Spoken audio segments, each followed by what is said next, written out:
Welcome to 95 news. ప్రతిక్షణం ప్రజాక్షేమం కోసం బులెటిన్లో ముందుగా హెడ్లైన్స్ చూద్దాం. కాంగ్రెస్ పార్టీ నేతలవి మేకపోతు గంభీర్యాలు, మాట మీద నిలబడే మనుషులు కాదన్న మంత్రి హరీష్ రావు. కొట్లాడి సాధించుకున్న తెలంగాణలో పేదల జీవితాల్లో వెలుగులు, బీఆర్ఎస్ గెలిపే నిరుపేదలకు అండగా నిలిచిందన్న మంత్రి మల్లారెడ్డి. విశాఖ ఫిషింగ్ హార్బర్ అగ్ని ప్రమాదంలో భారీ నష్టం, బాధితులకు చెక్కులు పంపిణీ చేసిన మంత్రి అప్పలరాజు. అరకు కాఫీ సాగు, మార్కెటింగ్ సౌకర్యాల అంశాలపై అధికారుల సమీక్ష, కాఫీ సాగు పంటల అభివృద్ధిపై ప్రత్యేక దృష్టి సారించాలన్న జవహర్ రెడ్డి.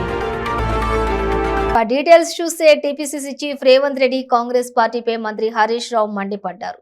కాంగ్రెస్ 80 సీట్లు గెలుస్తుందని రేవంత్ రెడ్డి అంటున్నారు. రాకపోతే దేనికంటే దానికి సిద్ధం అంటున్నాడు. గత ఎన్నికల్లో కూడా రేవంత్ ఇలానే అన్నాడు. కొడంగల్లో గెలవకపోతే రాజకీయ సన్యాసం తీసుకుంటా అన్నాడు. మరి రాజకీయ సన్యాసం ఎందుకు తీసుకోలేదని ప్రశ్నించారు. ఉత్తమ్ కాంగ్రెస్ గెలవకపోతే నేను గడ్డమే తీయను అన్నాడు. కేసీఆర్ 88 సీట్లతో గెలిస్తే ఇద్దరూ మాట తప్పారని, కాంగ్రెస్ పార్టీ వాళ్లవి మేకపోతు గాంభీర్యాలని హరీష్ రావు విమర్శించారు. 80 సీట్లతో కాంగ్రెస్ గవర్నమెంట్ వస్తుంది, రాకపోతే దేనికంటే దానికి తయారట. నీ ముఖానికి పోయేసారి కూడా నువ్వు గిట్లే అన్నావు. ఏమన్నాడు పోయినసారి? కొడంగల్లో నేను గెలవకపోతే రాజకీయ సన్యాసం తీసుకుంటా అన్నాడు. పోయి నేను ఒక్క మీటర్ పెట్టి ఇలా గెలవడ్డాడు. కొడంగల్ ఓడిపోలే పోయినసారి, మరి రాజకీయ సన్యాసం ఎందుకు తీసుకోలే? అన్ని గలత్ మాటలు చెప్తాడు, అబద్ధాలు జూటా మాటలు చెప్తాడానికి ఇంతకంటే ఇంకొక ఉదాహరణ ఉండదు. తీసుకోలే. అప్పుడు ఇంకొక ఆయన ఉండే ఉత్తమ్ కుమార్ రెడ్డి, మా గవర్నమెంట్ రాకపోతే నేను గడ్డమే గీక అన్నాడు. మరి ఏమైంది? కేసీఆర్ 88 సీట్లతో గెలిస్తే అటు ఉత్తమ్ కుమార్ రెడ్డి మాట తప్పిండు, ఇటు రేవంత్ రెడ్డి మాట తప్పిండు. అంటే వీళ్ళు మేకపోతు గాంభీర్యం ఖాళీ. అంటే ఆ ఉన్న నాయకులను కాపాడుకోవడానికి మేము గెలుస్తున్నాం అంటున్నాం. నువ్వు గెలిచేది లేదు బిడ్డ. మా మెదక్ జిల్లాలో కాంగ్రెస్ ఉన్నది ఒక్క సీటు సంగారెడ్డి. ఈ తాప దాన్ని కూడా ఉడగొట్టాం. 10 के 10 जीतेंगे मेदक डिस्ट्रिक्ट में. केसीआर साहब को 10 के 10 जिता के हम मेदक डिस्ट्रिक्ट से तोहफा देने वाले हैं.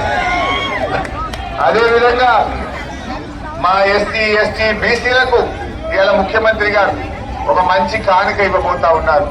ఏవైతే అసైన్ ల్యాండ్లు ఉన్నాయో ఎస్సీలకు బీసీలకు ఎస్టీలకు ఇచ్చిన అసైన్ ల్యాండ్లను మీకు పట్టా భూములుగా మార్చి ఇలా భూముల ధరలు బాగా పెరిగినాయి. పాపం మా ఎస్సీలో బీసీలో మా తండాలలో ఉండే వాళ్లకు ఎప్పుడైనా ఆపదకో సంపదకో భూమి అమ్ముకుందామంటే అవకాశం లేదు. ఇప్పుడు ఆ భూములను పట్టా భూములు చేస్తాం, ఓనర్లు చేస్తాం. మీకు ఆపదకి సంపదకి పట్టా భూమి ఎట్లా తీసుకోవచ్చో దీన్ని కూడా అట్లా మీరు అమ్ముకునే హక్కులు కూడా మీకు కల్పిస్తామని మనం చేస్తాం. మేడ్చల్ ఎన్నికల ప్రచారంలో భాగంగా మూడుచింతలపల్లి మండలంలోని అంద్రాస్పల్లి, ఒద్దెమర్రి, కేశవపూర్ గ్రామాలలోని ప్రచార సభలో మంత్రి మల్లారెడ్డి పాల్గొన్నారు. ఈ సందర్భంగా మంత్రి మల్లారెడ్డి మాట్లాడుతూ గులాబీ జెండా నిరుపేదలకు అండగా నిలిచిందని, కేసీఆర్ కొట్లాడి సాధించుకున్న తెలంగాణలో పేదల జీవితాల్లో వెలుగులు నింపేందుకు ప్రపంచంలో ఎక్కడా లేని పథకాలను రాష్ట్రంలో అమలు చేశారని తెలిపారు. అన్ని రోడ్లు వేసిన మన సారు ఇంతవరకు ఎవరు కూడా చేయలేరు కాబట్టి అందుకు ధన్యవాదాలు సార్.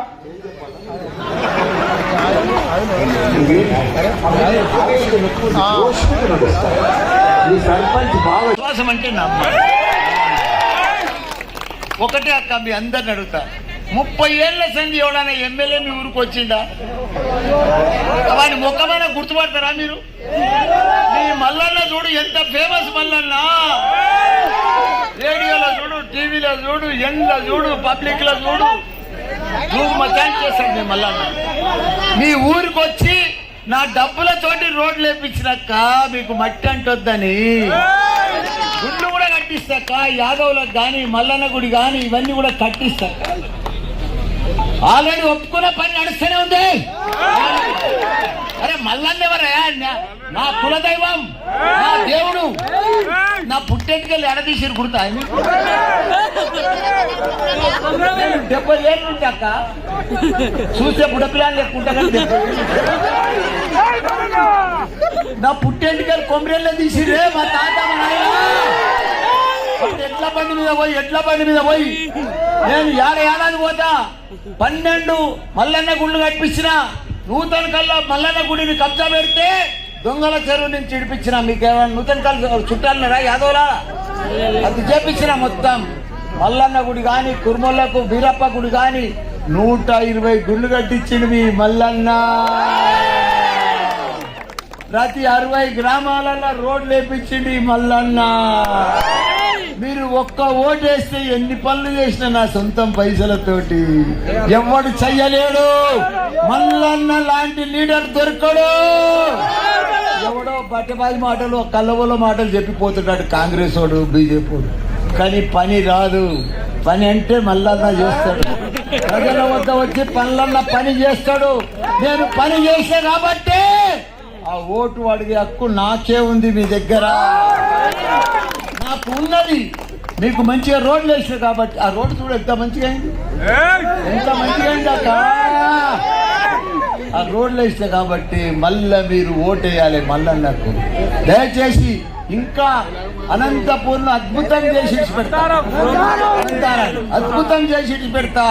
దీన్నంతా కూడా లింక్ రోడ్లన్నీ తయారు చేపిస్తా. ఇది ఒక డిఫరెంట్ కూడా చేపిస్తాను కూడా. మీ అందరూ కూడా పనిచేస్తున్నా. విశాఖపట్నంలోని ఫిషింగ్ హార్బర్ లో జరిగిన అగ్ని ప్రమాదంలో భారీ నష్టం వాటిల్లిన విషయం తెలిసిందే. హార్బర్ లోని 30 బోట్లు మంటల్లో కాలిపోగా మరో 18 బోట్లు పాక్షికంగా కాలిపోయాయి. దీంతో మత్స్యకార కుటుంబాలకు తీవ్ర నష్టం వాటిల్లింది. ఈ ప్రమాదంపై స్పందించిన ముఖ్యమంత్రి జగన్ బాధితులను ఆదుకుంటామని ప్రభుత్వం తరపున హామీ ఇచ్చారు. 2 రోజుల వ్యవధిలోనే జిల్లా కలెక్టర్ ఖాతాకు నిధులు జమ చేశారు. ఈ మొత్తాన్ని మంత్రి అప్పలరాజు బాధితులకు అందజేశారు.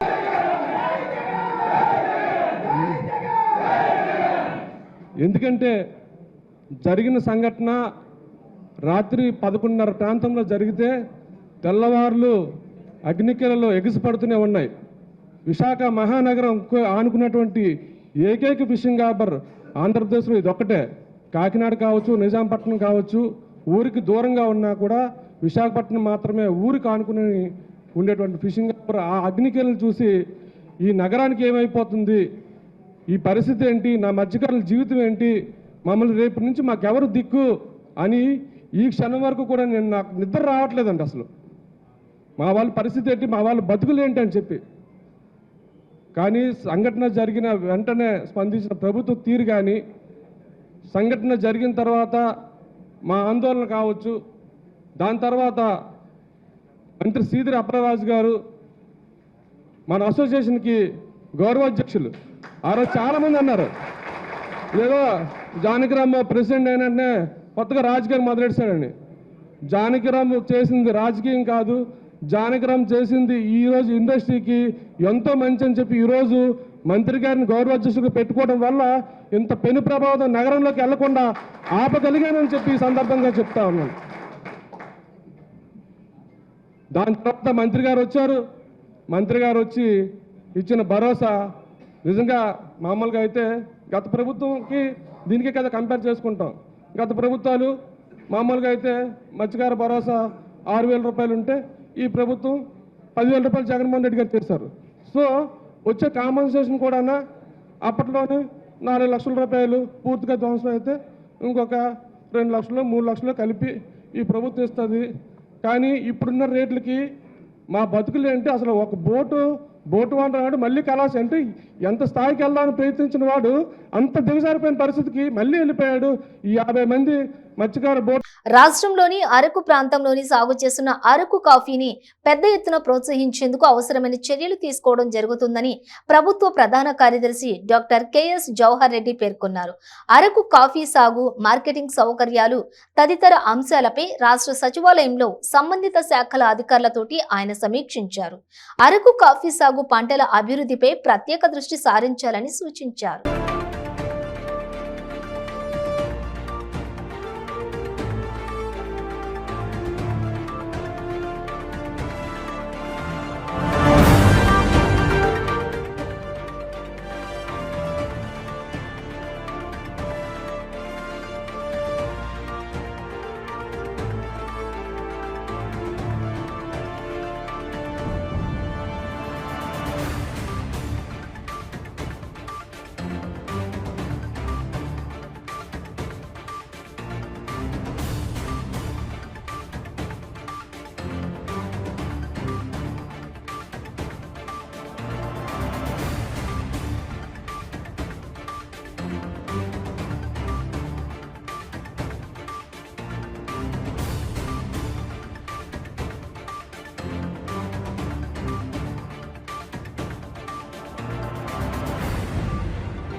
రాష్ట్ర వ్యాప్తంగా సామాజిక సాధికార యాత్రలకు ఎస్సీ, ఎస్టీ, బీసీ, మైనార్టీల వర్గాల నుండి విశేష స్పందన లభిస్తోందని నేతలు పేర్కొన్నారు.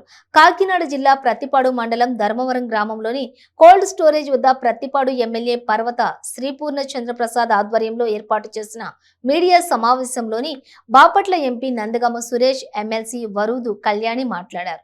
చంద్రబాబు, పవన్ కళ్యాణ్ల తీరుపై తీవ్ర స్థాయిలో ధ్వజమెత్తారు. ఈరోజు ఈ రాష్ట్రంలో క్యాబినెట్ తీసుకోండి, లేదు బడ్జెట్ కేటాయింపులు తీసుకోండి, లేదు నామినేటెడ్ పదవులు తీసుకోండి, ఎస్సీ, ఎస్టీ, బీసీ, మైనార్టీలకి వచ్చిన షేర్ ఏదైతే ఉందో అది నిజంగా వాళ్ళ జనసాంద్రతను బట్టి వాళ్ళకి లభించిందని చెప్పేసి చెప్పుకోక తప్పదు. ఇంతకుముందు పార్లమెంట్ సభ్యులు, రాజ్యసభ సభ్యులు అంటే కొన్ని వర్గాలకి, కోటీశ్వర్లకి మాత్రమే పరిమితమై ఉంటే ఈరోజు నా పక్కన కూర్చున్న నా సోదరుడు అట్టడుగు స్థాయిలో ఉన్నా కూడా మరి జగన్మోహన్ రెడ్డి గారు వారిని గుర్తించి, వారు పార్టీకి చేసిన సేవను గుర్తించి, వారి ప్రాంతంలో ప్రజల కోసం ఆయన చేసిన పోరాటాలను గుర్తించి, ఆయన దగ్గర ఉన్న సొమ్మును గుర్తించాల జగన్మోహన్ రెడ్డి గారు. ఆయన చేసిన కష్టాలు, ఆయన ప్రాంత ప్రజల కోసం ఆయన పడిన కష్టాలను గుర్తించి ఆయన ఒక పార్లమెంట్ సభ్యుడు చేశారంటే ఇది ఏ పార్టీలో ఉన్న సాధ్యమో ఒక్కసారి ఆలోచన చేసుకోమని చెప్పేసి మనం చేస్తామని. నేను ఒకప్పుడు రాజ్యసభ సభ్యులంటే రాష్ట్రంలో అత్యంత ధనికులు ఎవరైతే ఉన్నారో వాళ్ళని చూసి రాజ్యసభ సభ్యత్వాలు ఇచ్చేవాళ్ళు. కానీ ఈరోజు 50% కంటే కూడా ఎక్కువగా బీసీలకి, ఎస్సీలకి మరి రాజ్యసభ సభ్యత్వం కల్పించిన ఘనత కూడా జగన్మోహన్ రెడ్డి గారి అని చెప్పేసి కూడా నేను స్పష్టంగా చెప్పగలను. ఈరోజు ఇందాక రాజమండ్రి నుంచి చూశాను నేను. ప్రజల్లో ఆటోల్లో ఎంత సంతోషంగా ఈ సమావేశానికి వస్తున్నారని నేను చూశాను. వాళ్ళు అరుపులు కానీ, అంటే నన్నైతే గుర్తుపట్టరు, వాళ్ళ అరుపులు కానీ, వాళ్ళ కేరింతలు కానీ, ఈ పార్టీ పట్ల కానీ, దళితులకి, బీసీ, ఎస్సీ, ఎస్టీ, మైనార్టీ వర్గాలకి ఈ పార్టీ మీద ఉన్న నమ్మకం ఈ సాధికార యాత్రలో అర్థం పడుతుంది అని చెప్పేసి కూడా చెప్పక తప్పదు. తప్పకుండా మరి పరిపూర్ణ ప్రసాద్ గారు కూడా వచ్చే ఎన్నికల్లో తప్పకుండా ఈ వర్గాలందరూ కూడా వైఎస్ఆర్ కాంగ్రెస్ పార్టీ అభ్యర్థికి తప్పుకోకుండా ఈ వర్గాలన్నీ కూడా అండగా ఉంటాయని చెప్పేసి నేను భావిస్తా ఉన్నాను. ఈ వేదిక మీద ఉన్న పెద్దలందరికీ, ప్రజాప్రతినిధులందరికీ, వేదిక ముందున్న మీడియా ప్రతినిధులకు పేరు పేరున నమస్కారం తెలియజేస్తూ ఉన్నాను. ప్రత్తిపాడు నియోజకవర్గంలో ఈరోజు సామాజిక సాధికార బస్సు యాత్ర జరుగుతూ ఉంది. ఈ గత నెల రోజులుగా ఇలాంటి యాత్ర మా పార్టీ ఆధ్వర్యంలో జరుగుతూ ఉంటే ప్రజలు బ్రహ్మరథం పడుతూ ఉన్న పరిస్థితి మనం చూసాం. ఎక్కడికి వెళ్ళినా కూడా బీసీ, ఎస్సీ, ఎస్టీ, మైనారిటీలు పూలు వేసి స్వాగతం పలుకుతూ జగనన్నకు మద్దతు తెలియజేస్తూ ఉన్నారు. జగనన్న రాకపోయినా, జగనన్న బొమ్మ పెట్టుకొని వెళ్తేనే ఇంతగా ప్రజాదరణ కనిపిస్తూ ఉంది. మనం తీసుకుంటే ఈ రాష్ట్రంలో కానీ, ఈ దేశంలో కానీ ఇలాంటి సామాజిక సాధికార యాత్ర జగనన్న తప్ప ఏ ముఖ్యమంత్రి కూడా చేయలేదు. ఎందుకంటే బీసీ, ఎస్సీ, ఎస్టీ, మైనారిటీలకి అంత గొప్పగా మేలు చేసిన వ్యక్తి, ఏకైక వ్యక్తి జగన్మోహన్. చోరీలకు పాల్పడుతున్న పల్నాడు జిల్లా అంచులవారిపాలెం గ్రామానికి చెందిన వేపూరి శరత్ బాబుని వినుకొండలోని అదుపులోకి తీసుకున్నామని జిల్లా ఎస్పీ రవిశంకర్ రెడ్డి తెలిపారు. వేపూరి శరత్ బాబు ఉమ్మడి గుంటూరు జిల్లాలోని చెడు వ్యసనాలకు బానిసై డబ్బు సంపాదించాలనే ఆలోచనతోటి ఏటీఎంల దొంగతనాలకు పాల్పడ్డాడని, శరత్ ని అదుపులోకి తీసుకుని చోరీ అయిన 11,19,000 నగదు రికవరీ చేశామన్నారు. శరత్ బాబు మీద మొత్తం 19 కేసులు నమోదయ్యాయని, ప్రజలెవరూ కూడా సైబర్ నేరగాళ్ల బారిన పడకుండా అప్రమత్తంగా ఉండాలని సూచించారు. ఫైట్ యాక్ట్ ఇందులో శరత్ బాబు అని 25 సంవత్సరాలు, కాపు, అంచులవారిపాలెం, రాజుపాలెం మండలం. ఇతను 19 అఫెన్సెస్ మన ఏరియాలో చేయడం జరిగింది. ఇందులో 2 బాపట్లకు సంబంధించినవి ఉన్నాయి, 2 ఒంగోలుకి, 2 గుంటూరుకి సంబంధించినవి. మిగిలిన 13 అఫెన్సెస్ మన దగ్గరే చేశారు. ఇతను ఏటీఎం ఫ్రాడ్స్, అలాగే ఆన్లైన్ మనీ ట్రాన్సాక్షన్ ఫ్రాడ్స్ చేయడం జరిగింది. ఇందులో భాగంగా ఇతని మోటివ్, ఇతని ఎంఓ ఎలా ఉంటుందంటే, ఇతను షాప్కి వెళ్తాడు, కొన్ని వస్తువులు తీసుకుంటాడు, ఆ వస్తువులకు సంబంధించిన బిల్లు పే చేయాలి కాబట్టి నా ఫోన్ పనిచేయడం లేదు, మీ ఫోన్ నుంచి 1 రూపీ నేను చెప్పే నంబర్కి ఫోన్పే చేయమంటాడు. ఆ 1 రూపీ ఇచ్చిన తర్వాత అది రీచ్ అయిందో లేదో చూసి ఇస్తానని చెప్పేసి ఆ ఫోన్ తీసుకుంటాడు అతను, నా ఫోన్ పనిచేయడం లేదని. ఆ ఫోన్లో వాళ్ళు నొక్కేటప్పుడు పాస్వర్డ్ గుర్తుపెట్టుకొని అక్కడి నుంచి అమౌంట్ని ట్రాన్స్ఫర్ చేసుకుంటాడు వేరే అకౌంట్కి. అలాగే కొన్ని అయితే డైరెక్ట్గా ఏవైతే ఆన్లైన్ గేమింగ్ యాప్స్ ఉన్నాయో వాటికి కూడా పే చేశాడు అతను కొన్నింటికి. ఆ విధంగా ఇతను ఈ 19 కేసులకు సంబంధించి 11,19,000 రూపాయలని ఇతను ట్రాన్స్ఫర్ చేయడం జరిగింది. ఇందులో మనకి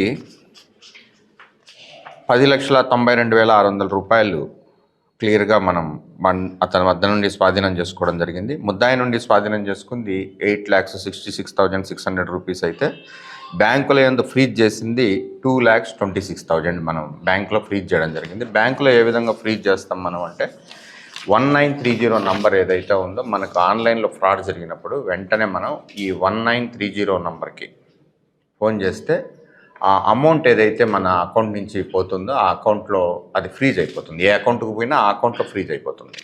దాని తర్వాత మనం ఎఫ్ఐఆర్ వేస్తాము. ఎఫ్ఐఆర్ వేసిన తర్వాత ఆ అమౌంట్ అతని అకౌంట్కి మళ్ళీ ట్రాన్స్ఫర్ అయిపోతుంది, రీట్రాన్స్ఫర్ అయిపోతుంది. ఈ విధంగా అందరూ కూడా ఈ సైబర్ క్రైమ్కి సంబంధించిన ఇది వచ్చి మనకి హెల్ప్ డెస్క్ నంబర్. ఇది 24 hours పనిచేస్తుంది, 24/7 పనిచేస్తూనే ఉంటుంది. కాబట్టి ఈ నంబర్ని మనం యూజ్ చేసుకొని మనకు ఏదైనా సైబర్ ఫ్రాడ్ జరిగితే ఇమీడియట్గా ఈ నెంబర్కి కాల్ చేస్తే మన అకౌంట్లో అమౌంట్స్ అట్లే ఫ్రీజ్ చేయబడతాయి. మన అకౌంట్లో అయినా సరే మన అకౌంట్ నుంచి వేరే అకౌంట్కి ఏ అకౌంట్కి అయితే పోయినాయో ఆ అకౌంట్లో కూడా ఫ్రీజ్ అయిపోతుంది అమౌంట్. తర్వాత వాళ్ళు వచ్చి మన నియరెస్ట్ పోలీస్ స్టేషన్లో కంప్లైంట్ ఇచ్చినప్పుడు ఆ పోలీస్ స్టేషన్లో ఎంక్వైరీ చేసి ఎఫ్ఐఆర్ వేసి అతనికి ఆ అమౌంట్ను రిటర్న్ ఇప్పించడం జరుగుతుంది. ఈ విషయంలో ముఖ్యంగా పనిచేసినటువంటి ఇన్స్పెక్టర్ సాంబశివరావు అయితేనేమి, చంద్రశేఖర్ అడిషనల్ ఎస్పీ క్రైమ్స్ అయితేనేమి, డిఎస్పీ గారు నర్సరావుపేట మహేష్ గారు అయితేనేమి, వీళ్ళందరూ కూడా కష్టపడి పనిచేసి ఇందులో మొత్తం అమౌంట్ని సీజ్ చేయడం జరిగింది. ఇది ఆల్మోస్ట్ 1,08,000 తప్ప రిమైనింగ్ అమౌంట్ అంతా సీజ్ అయింది.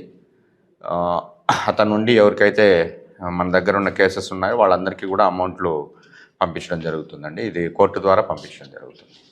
Thank you very much. ఇట్లాంటిది కాంగ్రెస్ వార్డు మెంబర్ అంకేశ్వరపు దయాకర్ దగ్గర ములుగు ఎమ్మెల్యే సీతక్క కుమారుడు సూర్య 3 లక్షలు వసూలు చేశారని ములుగు అంబేద్కర్ చౌరస్తా దగ్గర బాధితులు ధర్నాకు దిగారు. దళిత బంధు ఇప్పిస్తానని డబ్బులు వసూలు చేశాడని దయాకర్ తెలిపారు. అధికారులు స్పందించి తనకు వెంటనే న్యాయం చేయాలని కోరారు. నేను ఇచ్చినటువంటి అమౌంట్ నాకు తిరిగి ఇవ్వాల్సిందిగా మీ మీడియా ద్వారా మిమ్మల్ని కోరుకున్నాను. దయచేసి ఒకవేళ కనుక ఇవ్వకుంటే దానికి ఏ విధంగా ఏ చేయాలనో ఆ విధంగా నేను బయటకు వెళ్తాను. నా పేరు దయాకర్ అండి. మాది ములుగు జిల్లా ములుగు మండలం నాగరం గ్రామం. Congress party ward member. దళిత బంధులో నాకు అన్యాయం జరిగింది. ఎమ్మెల్యే గారి సీతక్క గారి వాళ్ళ కొడుకు 3 లక్షల రూపాయలు మధ్యవర్తి ద్వారా ఇవ్వడం జరిగింది. ఇంతవరకు కూడా నాకు ఏ వస్తుంది ఆ వస్తుంది అని చెప్పేసి ఇప్పటికీ 8 నెలల జాప్యం జరిగింది.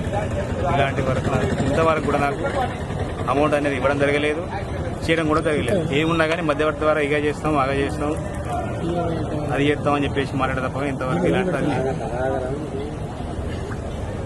ఇది ఈ అమౌంట్ కాబట్టి మా ఇంట్లో కుటుంబ కలహాలు, మాకు గొడవలు, మా భార్య నాకు 3 లక్షల రూపాయలు ఎవరికైనా కానీ బట్టికి ఇస్తే ఏ విధంగా ఉంటుంది చెప్పండి. ఇట్లా కూడా బాగా వెళ్ళి గొడవ దీని గురించి కాబట్టి సీతక్క వాళ్ళ కొడుకు మధ్యవర్తి ద్వారా పంపించారు. దానికి సంబంధించినటువంటి ప్రూఫ్స్ ఎవిడెన్స్ అన్ని మన దగ్గరనే. సూర్య కూడా మాట్లాడినటువంటి రికార్డు కూడా నా దగ్గర ప్రజెంట్. నా అమౌంట్ నాకు ఇప్పించాల్సిందే ఖచ్చితంగా, అంతే. నేను ఇప్పుడు ఇక్కడ ములుగు మీడియా ద్వారా నా పైసలు నాకు ఇప్పియండి. శ్రీకాళహస్తీశ్వర దేవస్థానం ఆలయంలో గురువారం గురుదక్షిణమూర్తికి విశేషంగా అభిషేకాలు నిర్వహించారు. ముందుగా కలస్థాపన, గణపతి పూజ, పుణ్యవచనము, కలశానికి పుష్పాలతోటి పూజలు చేశారు. గురుదక్షిణమూర్తి అభిషేకంలోని భక్తులు విశేషంగా పాల్గొన్నారు.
సింహాద్రి అప్పన్నను దర్శించుకున్న T20 భారత cricket team players RAU Srinivasamurthy అర్చక బృందం ఘన స్వాగతం పలికారు. ఇక కప్ప స్తంభం ఆలింగనం ఆ గర్భగుడిలోని ప్రత్యేక పూజలు కూడా వారు చేశారు.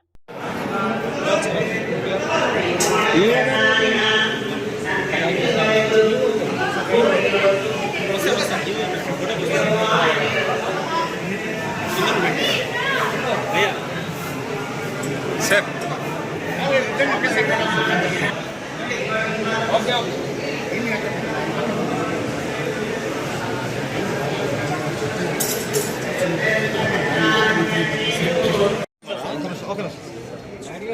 ఓకే ఓకే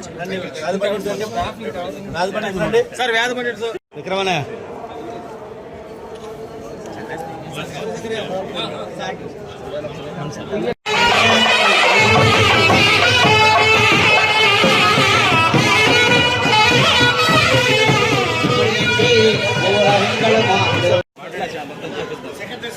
శిఖర్ దర్శనం అయిపోయాక సార్ మీరు నేను ఉంటాను.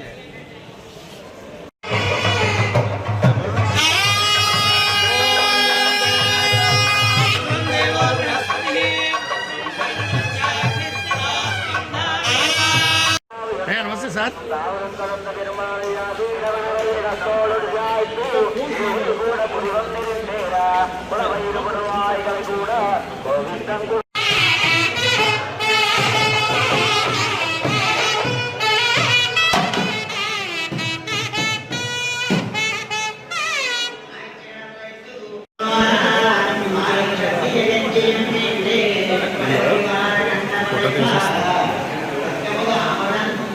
సార్ ఒకసారి చూడండి సార్. అలాగే సార్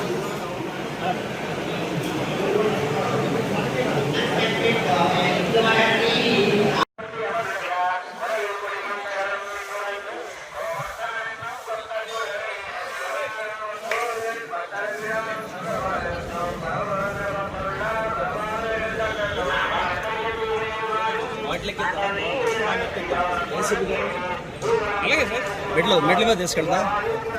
మలక్పేట కాంగ్రెస్ అభ్యర్థి విజయం కోసం ఎన్నికల్లో పాల్గొంటే 500 ఇస్తామని చెప్పి 300 ఇచ్చారని కనీసం భోజనం కూడా పెట్టించలేదని మహిళలు ఆగ్రహం వ్యక్తం చేస్తున్నారు. मैं यारो 300 बोल रहे हैं, 500 तो दे. बस क्या बोला मेरे को 500 दे रहे हैं.